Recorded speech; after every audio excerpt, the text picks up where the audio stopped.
This is a joint project with, Mustafa Kamash, his group in ETH, which is located in Basel, actually, the department is in Basel, because we have a lot of pharmaceutical companies around. And so this is my office mate, Ankit Gupta, and he's a probabilist. So he's mostly helping me and providing me with the mathematical tools I need to solve my control problems. So now I'm going to talk about the project I decided to start like a while ago with Mustafa. So we call it Cybergenetics. And the idea of Cybergenetics is to develop a control theory that is really adapted to biological systems, okay? So, but really at the genetic and molecular level. So this is just an introduction slide to anticipate over what I'm going to talk about, because there will be like a lot of things. And this is just like some kind of conclusion slide as an introduction. So the idea would be to come up with like mathematical techniques to analyze endogenous circuits. Endogenous means that actually these circuits are already located inside the cell, so they are just native circuits. But you can also design new circuits for like doing regulation inside cells, for doing like, for instance, regulation of metabolic circuits to produce certain protein of interest or these kind of problems. And then also when we talk about control theory, we need to define what is the system that we are going to talk about.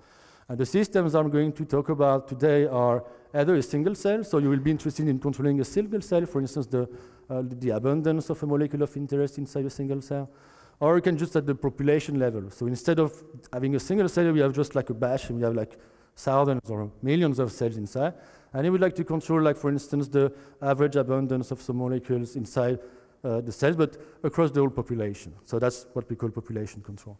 And I'm putting this in blue here because that's mostly what I'm going to talk about. And then, okay, so now we have defined our systems, so now I can just look at controllers. So we have also two things that we can talk about. The first one is called in silico controllers, and they are controllers that are implemented inside the computer, okay? So that's, you need to special devices to measure from the cells and actuate the cells, and then we can just put all the calculation inside the computer. So that's in silico control. And then we have the one which is much more interesting, at least to me, is in vivo control, which means that inside here you just implement your controller inside the cell with using genetic component and certain proteins and these kind of things. And it's in blue because it's what I'm going to talk about today. So we're going to talk about in vivo control for population control, even though we can have also interesting conclusion in the single cell control. So then we make the distinction because then the mathematical tools that you need, they will be different. Okay, they will be different, will be something, so sometimes deterministic models will be more appropriate, sometimes we will need stochastic models because they will represent more faithfully what's going on. So today I'm going to talk about mostly stochastic models, even though I'm going to compare with the deterministic model to show the differences and why it's important. So now I come with the outline. So I will start with a very brief and easy introduction on biology. Basically, I have just one slide. I will define part of the terminology I will be using in this talk. Then I will just talk, as I said before, models. So I will start with the system, okay? You model it, and you just compare deterministic and stochastic, and I will have to describe what is noise, which is a term that is which is used in biology in a slightly different way than we are using it in mathematics or in control. And then I'm going to move to the core part of the talk, which is regulation, and cybergenetics, which is going to be the last part of my talk. All right? So biology. So I'm going to just talk about this, and I'm going to illustrate, the theory that we have only on a simple system, so that's going to be very easy. But ideally what we have is that we start with some DNA, a gene here, okay? That is just and it contains all the genetic information in your body. So that's a very famous molecule. It's probably the most famous molecule in the world. And there is a process called transcription that creates some messenger RNA out of it. So it's not something that is consumed. It's that from that, you just produce one molecule of mRNA or several, okay, by a process that is called transcription. And this mRNA is going to be translated into a protein. And the protein is just some machine that is going to go in the cell to perform its function. So you have very famous protein, for instance, insulin is a very famous one that is also involved in. When it's deficient, then you have some diabetes problem, which is a very important disease that we have for now. So that's pretty much the thing I'm going to talk about. So I'm just going to ask you to remember DNA, mRNA, protein, which is very basic. And I'm going to anticipate a little bit over the talk, but I'm going, okay, now if I want to talk about control, what I'm going to talk about, and say, okay, for instance, how to act on the transcription. So how can I act on this, like at this event, okay, in order to regulate like the abundance of the protein. That's probably the most simple control problem I can ask. So here you can just, my control input is going to be the transcription, and the control output is going to be the protein abundance in this case. So that's pretty much the overall setup. All right. So now we have this like problem, or it can be like some more complicated network. So we have to find a way to represent it. Okay. So there is a very nice framework that is called reaction network theory, and the idea is that it deals with like reaction networks. And so, roughly speaking, we have two things. We have first a set of distinct species, I call X, that is something that is going to be related to the states, and then we have a set of reactions, R. And that's going to describe how the species will interact with each other and how their respective populations are going to evolve. And these reactions are going to encode the dynamics of your process. Examples are, so I'm not going to go into details, but in our case, for chemistry, X is going to be all the molecular species. So if I'm going to talk about the gene expression network, it's going to be the DNA or the gene, the mRNA, and the protein, okay? And the reactions are going to be reactions that are associated with transcription, translation, and other possible reactions that are involved in your network. So then you have other ones, like ecological models, you have animal vegetal species, and you have predation reproduction for ecology. Epidemiology is the same, multi-agent system, your X is going to be all the distinct agents, and the reactions are going to be communication and update rules. And we can just like basically apply that to many different problems. All right? So now we have represented our system in terms of like a set of species and a set of reactions. Now we need to extract a model for it. Sorry, I will give you an example. I was a bit too fast. So in this case, as I said, you have like for the gene expression model, gene, mRNA, and protein, and we have 4 reactions. So we have like this transcription reaction. Sorry? No, okay. So from one gene, you get one mRNA. So the gene, it doesn't disappear. You get the mRNA. You have a degradation here that is due to like many different physical phenomena. For instance, when cell divides, it can just be modeled this way. Then you have the translation reaction like this from the mRNA, you create one protein, and then the protein degrades, for instance. And in particular, I mean, this K-arm is the transcription rate and the K-pin the translation rate. So when you want to control the system, this Km is going to be my control input, okay? So that's a very simple model, okay? So once we have that, and we just wrote the system this way, then we need to extract a model out of it. So for deterministic models, you can do that. So you get like, so for instance, ODEs, or like you can put delays, you can put also diffusion effects, you have like partial differential equations. And this is working reasonably well when actually we have what we call high copy numbers. It means that the molecules are, like the abundance is extremely high. For instance, an Avogadro number, like for in chemistry, that's why I mean these models are working really well in this case, because then when you have like high copy number, you can define what is a concentration, like molar per liter. And the concentration is almost a continuous real valued, like non-negative variable that is, can be well approximated by something by a continuous flow, okay? And for that, it's nice because you get like something that we know how to deal with ODEs. We can analyze them, we can simulate them, we can also apply control techniques, so it's not a big issue in this case. But we have restriction, we need to be in a high copy number. And the problem in biology that it's not true anymore. That's because in biology, we have, for instance, mRNA molecules are in very low copy number. They can be 10 copies per cells, which is extremely low. And in this case, you cannot really neglect like the diffusion of the molecule inside. And so reactions are mostly stochastic in this case. They just happens like according to some like law. So basically we use jump Markov processes in this case to model them. We can approximate them though, but actually I'm going to talk of processes. So, and in this case actually concentration cannot be defined because if you have, for instance, 2 molecules like in one liter, we cannot talk about concentrations anymore. So, sorry. You cannot talk about concentrations anymore. So we need to work with like this type of models, and in this case, I mean, you just work with actual molecular counts, so 1 molecule, 2 molecules, etc. In this case, things are a bit more difficult because we have much less techniques that we can apply. Also, we need like more adapted techniques for the analysis of these reaction networks, and also like simulation methods, but they just become extremely complex very quickly. And biology is a problem because I mean, models are very big, so this is a very complex system. So these are issues. Okay, so now I'm going to just like illustrate, I mean, the difference between deterministic models and stochastic models.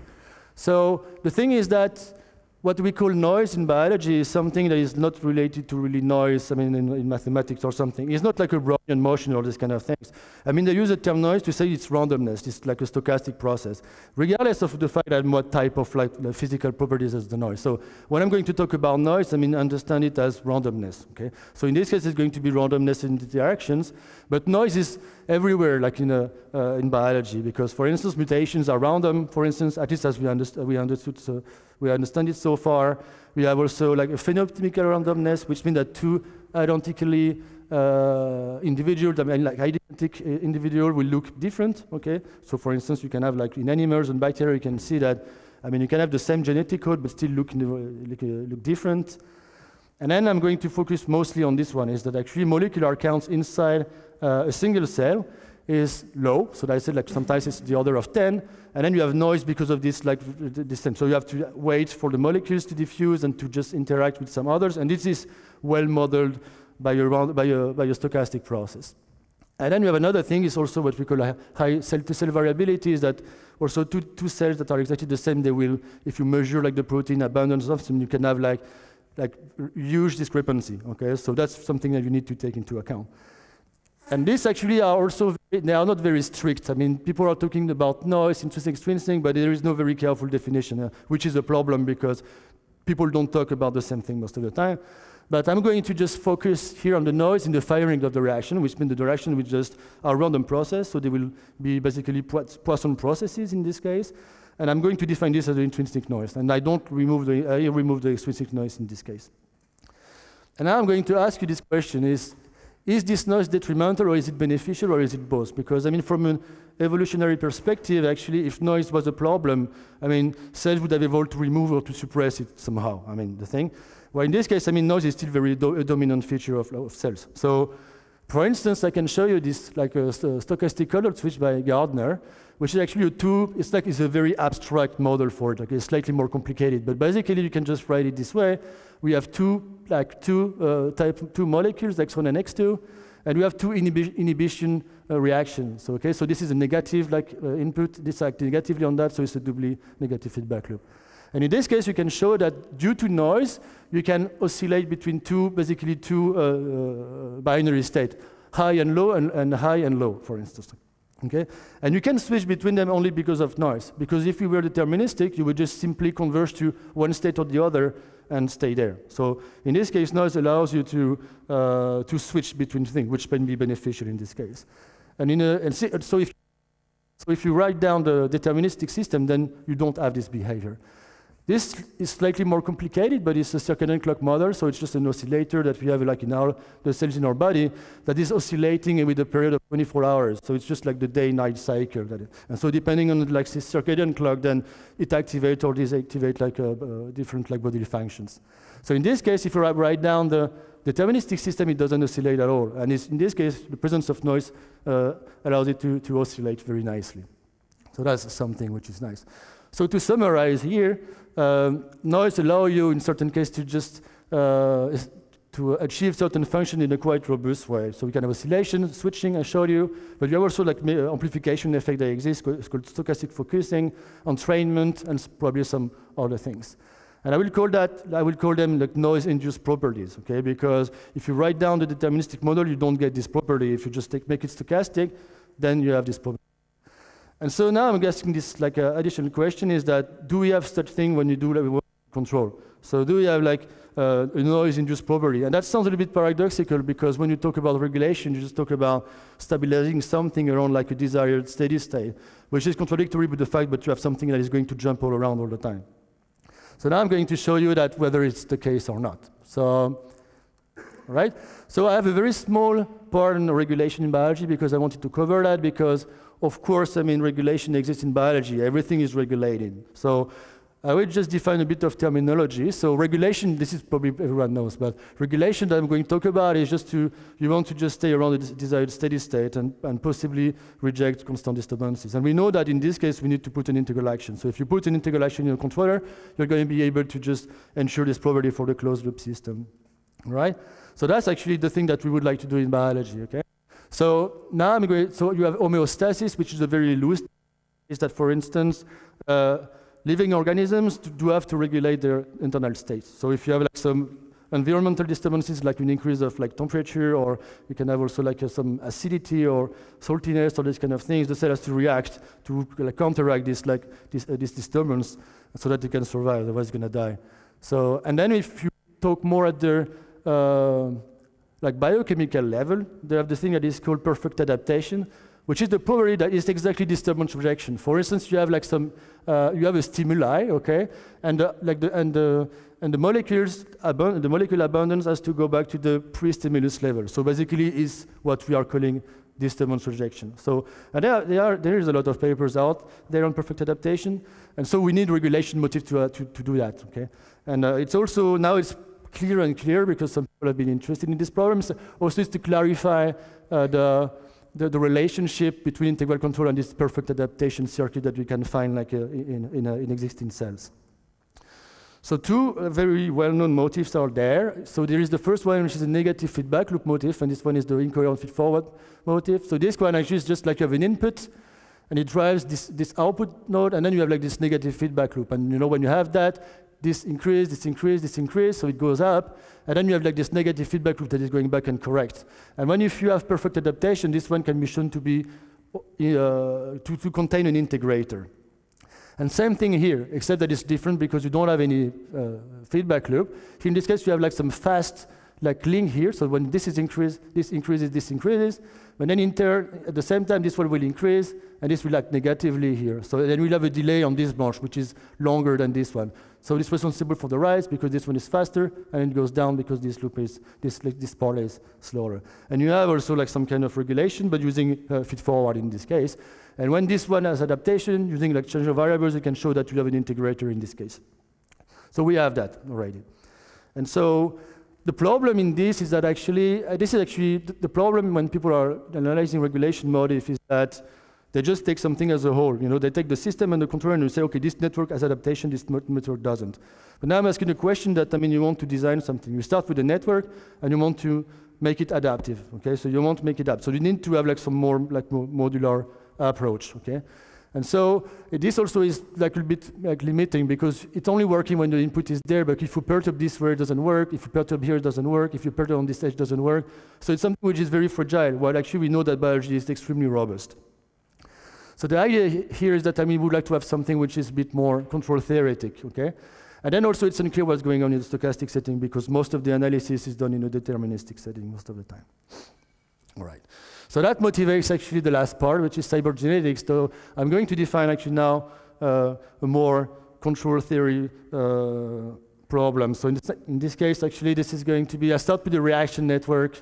I said that X1 is an actuated species. It's not the control input, it's that actually my control input is going to act on, say, the derivative of the abundance of that. Okay? So in the same way, like for instance, in the electrical motor, I mean, the voltage is the control input, but what to actuate is actually the current. So here is just the same thing. And then I define the control spaces, okay? So I have like potentially a huge network, and I just take one of them and say, okay, I want to control this one. It's completely arbitrary in this case, but I want to just take one. And then I'm just defining growth of this control objective, so that you know what I'm going to talk about. I'm going to refine it after with more precise terms. So the idea would be to find like a set of additional species that I will call Z, and additional reactions that will involve both the control species and the species of the network, so that, I mean, my control species Y has some desired properties. So basically, I want it to track a desired set point, okay, mu over theta, which is for, I mean, this is written this way for a purpose because it's more consistent with what I'm going to talk about in a certain way. In a certain way, I mean that depending if we are in deterministic or in a stochastic setting, the objectives are going to be slightly different.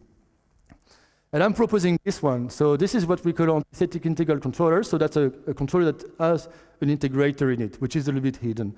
But he has it. So basically, it consists of two molecular species, Z1 and Z2, and 4 reactions. So the first one is called the measurement reaction, for instance, because we produce like one molecule of Z2, which is proportional somehow to the abundance of the species you want to control. So that's exactly when you put a sensor. That's my sensing molecule.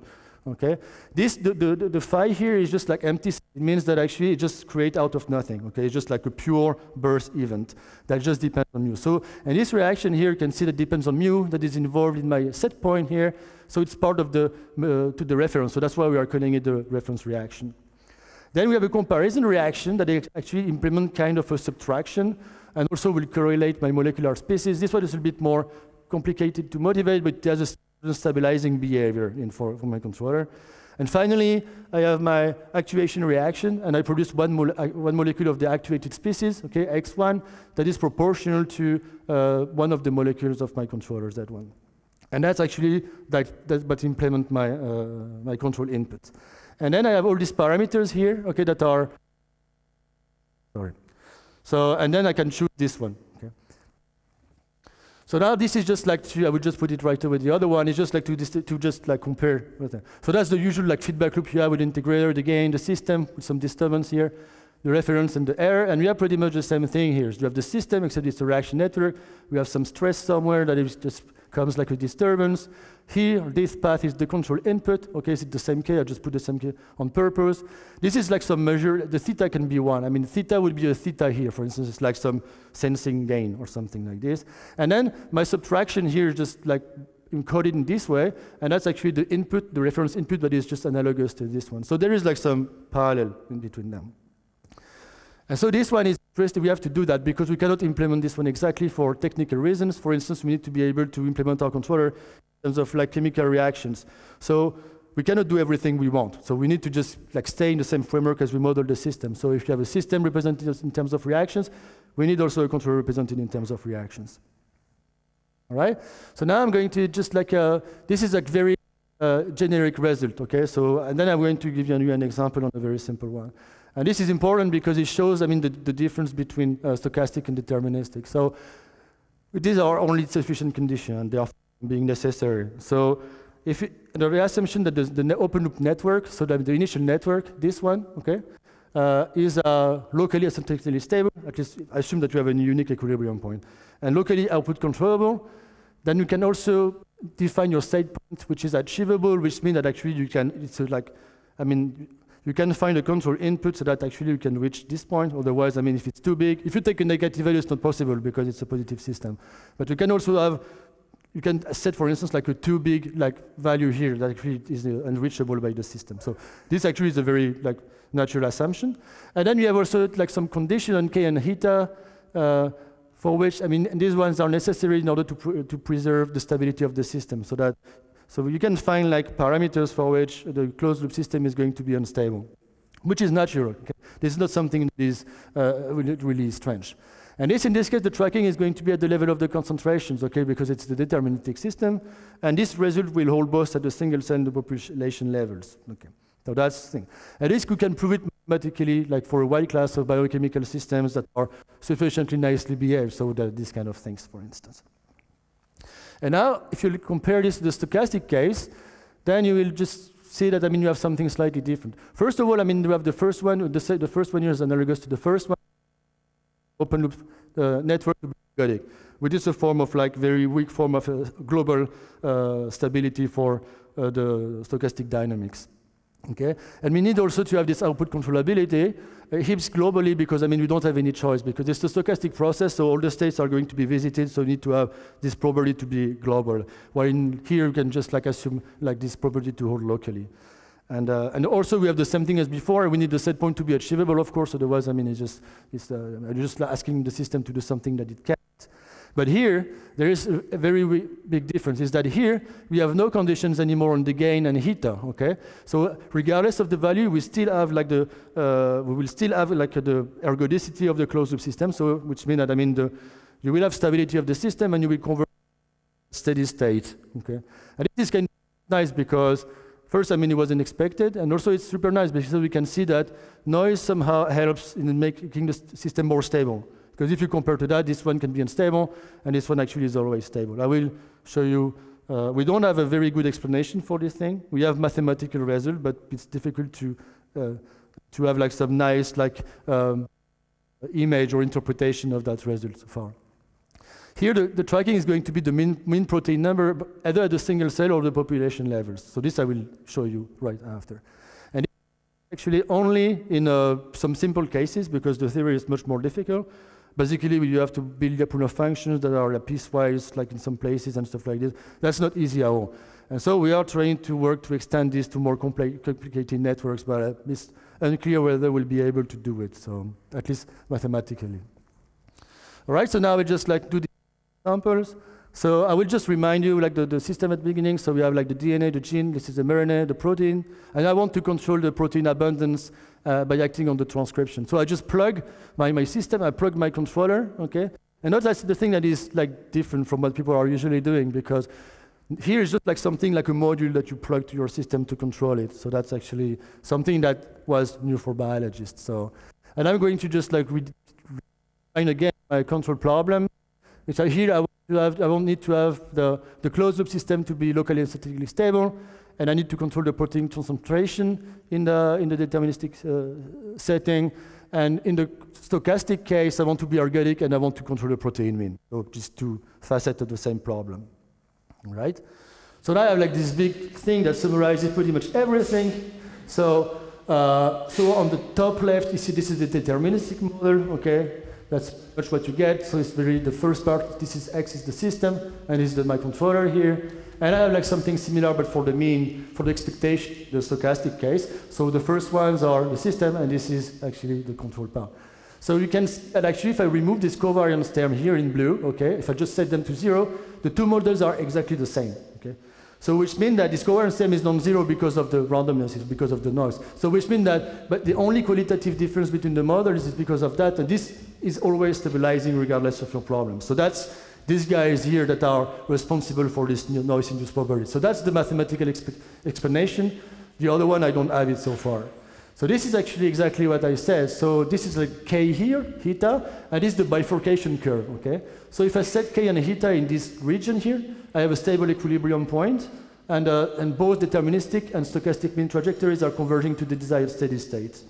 When I'm here, this is here the stable limit cycle in orange for the deterministic case, and in green, I have my mean trajectory that is still converging. And you look at the trajectory are they are almost identical. So there is, okay, no problem. These are almost identical. So there is pretty much no qualitative differences between the mean evolution in this place or in this place, which is kind of nice. These are the single cell trajectories. This one is for like this parameter here, and this one is for this parameter here. So I just run maybe like 10 different cells. So each color is one cell. You can see that you have a lot of variability, even like inside the same cell, but also you have also a huge cell-to-cell variability. So, and from one cell, you cannot predict that, that the average is going to track like this. And it's pretty much indistinguishable. And here is the same. There is no qualitative difference. There is no bifurcation thing. So that's actually the single cell thing. This is the set point tracking. So basically what I have, so this in blue and green is just two different cells. So the evolution of the protein abundance for two realizations, so two different cells. And this is an average over the cell population. I think I took 8,000 cells, which is small. And here, like in black, it's just like the reference. So I'm moving here, it goes there, I track, it goes there, I track, it goes there, I track. So I have my tracking property at the mean value, at the mean level, so at the population level. So here is the same thing, it's perfect adaptation, or basically Disturbance rejection. So I'm moving like some values of the parameter. Here I'm just like changing the degradation of the protein, and here I'm just changing the expression rate, which is the production rate of the protein. And here you see that, okay, I changed, and very quickly I'm in the system, the controller can just react back and converge back. And this is the property of the integral control, as we all know. And this is just something that we did afterwards, actually. So, the time scale is much longer. It's like 50 arbitrary units here, and it's 1,000 arbitrary unit. And this, what I'm doing is, here in blue is one single cell, okay? And I'm computing the average over time. So it's 1/t of the integral of that. So I'm just computing like the average. And you can see that the average is going to track the reference here. And if I just make like some, basically, discontinuity here that is just going to model like cell division. When cell divide, the molecules are going to be distributed among the daughter cells, and then you just start again. And you can see that you can converge back again to the so you have also tracking at the single cell level, but at the level of the time averages. Here's population averages, this is time averages. And this brings me to the last slide. So, I mean, this is actually one of the first results, I mean, for like this idea of using control theory techniques to develop like controllers at the molecular level, at least in theory, there is nothing in practice there. And and this is really different from what biologists are used to see most of the time, where everything is blocked. So here's just like a block that is modular, that is almost plug and play, and you just put it there and everything should work. It's not the case most of the time. So this actually is, and you have modularity because it doesn't really depend too much on the system. I mean, at least if you want to prove that theoretically, you need to make sure that it's true. But it seems to be working quite well, at least in simulation. So we have hope that we can prove that, I mean, in theory. And this generic is exactly what I said. So then we have also like a noise-induced power, which is actually very good, which is also a nice property that is very important for biology, because the thing that if you want to implement really well the reactions inside your cell, you're not going to be able to fine-tune all the parameters. So if you have a controller that is very robust with respect to the parameters, then this is very good for us. And so that's very the very beginning, but a lot of things need to be done or improved. So I'm not saying that this stuff has never been done. I mean, it's just that there is a long way that we can just we can do that. So we have like modeling, modeling, parameter estimation, like analysis, like also computational techniques for analysis, control, so providing different classes of the controller, different objectives. We have filtering problems. People are working in our group on that. Okay, observation of hidden variables, noise filtering, and that's the last but not least, like the big one, which is implementation in this case, which is hopefully is going to work. So that would be actually quite nice. All right. So thank you for listening, and if you have any questions, so I will be happy to reply. So.